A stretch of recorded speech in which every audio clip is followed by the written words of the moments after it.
जी नाज़रीन, जैसा कि तुसीं जानते हो साडे भाई मुहम्मद अकरम साहब ने इन्होंने यह चैनल बनाया जी। तुहाडा अपना चैनल है मेरा पिंड बब्बर जी, मेरा सोहना पिंड बब्बर। ये तुहाडा अपना चैनल है, इनू सबसक्राइब भी करो, शेयर भी करो, लाइक भी करो, अपने कमेंट्स भी दिओ। बहुत मेहरबानी, बहुत शुक्रिया। अस्सलाम वालेकुम।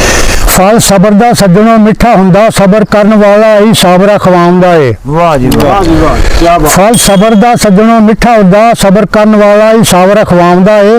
जिन्हें सबर कीता उन्हें मुराद पाई, बेसबरा कुछ भी ना पाउंदा है। कुछ नहीं पाउंदा है। क्या बात। इब्राहिम ने जिन्हें सबर कीता चिखा विच जाके डेरा लाउंदा है। वाह वाह। सबर वेख के खलील अपने दा रब नार गुलजार बनाउंदा है।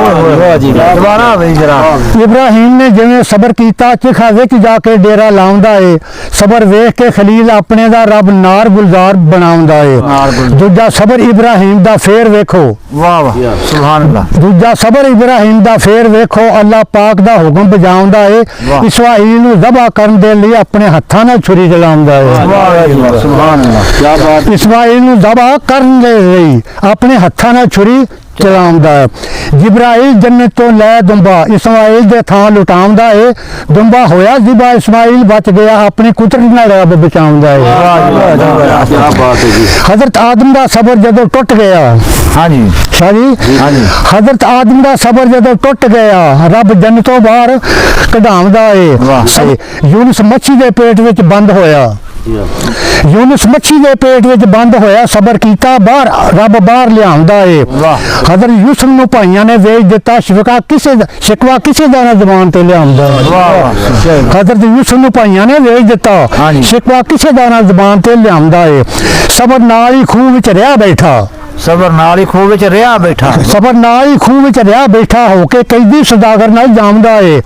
हथ सबर दा यूसुफ अजे नहीं छड्डिया है, सबर नाल ही बाजार विकामदा है। जाके क्या ज़ुलैखा नूं, हां जी जाके क्या ज़ुलैखा अजीज़े मिस्र फरीद जरा ज़ुलैखा दा आदमी सी, अजीज़े मिस्र वो जाके अपने बीवी नूं कहंदा, अजीज़े मिस्र यूसुफ खरीद लिता, नाल लैके उन्होंने घर जामदा है।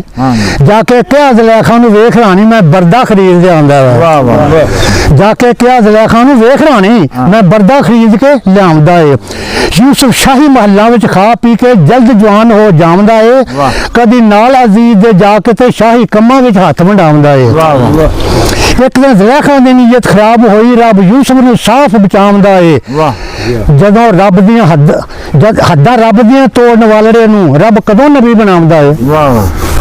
हद्दां रब दियां तोड़न वाले नूं रब कदों मतलब नबी बनाउंदा है। कदी खूह दे विच, कदी विच महलां, कदी जेल दे विच रब लै जाउंदा है।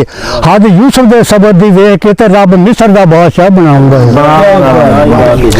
सबर नहीं होना कोई आमना दे लाल वर्गा, गालां सुन के जो मुस्कुराउंदा है। वाह वाह। सबर नहीं होना कोई आमना दे लाल वर्गा, गालां सुन के जो मुस्कुराउंदा है। दुश्मन पत्थर मारना आप दुआ कर दे, एडा हौसला केड़े इंसान दा है। दुश्मन पत्थर मारना आप दुआ कर दे, एडा हौसला केड़े इंसान दा है। कंडे विछाए राह विच नाले खूह कड्डे, हाँ जी कंडे विछाए राह विच नाले खूह कड्डे, काफरां ने कंडे विछाए नाले राह विच खूह कड्डे, फिर भी उन्हां दी खैर मनाउंदा है। कोई नहीं उन्हां दी शान दा अशर सने जोड़े जो अर्श ते जांदा है। वाह जी वाह। फिर नहीं कोई साबर सखी हुसैन वर्गा, वाह फिर नहीं कोई साबर सखी हुसैन वर्गा, नाने पाक दा जो दीन बचाउंदा है। अज ये दीन ना ताज पोश हुंदा जे हुसैन ना 72 कहाउंदा है।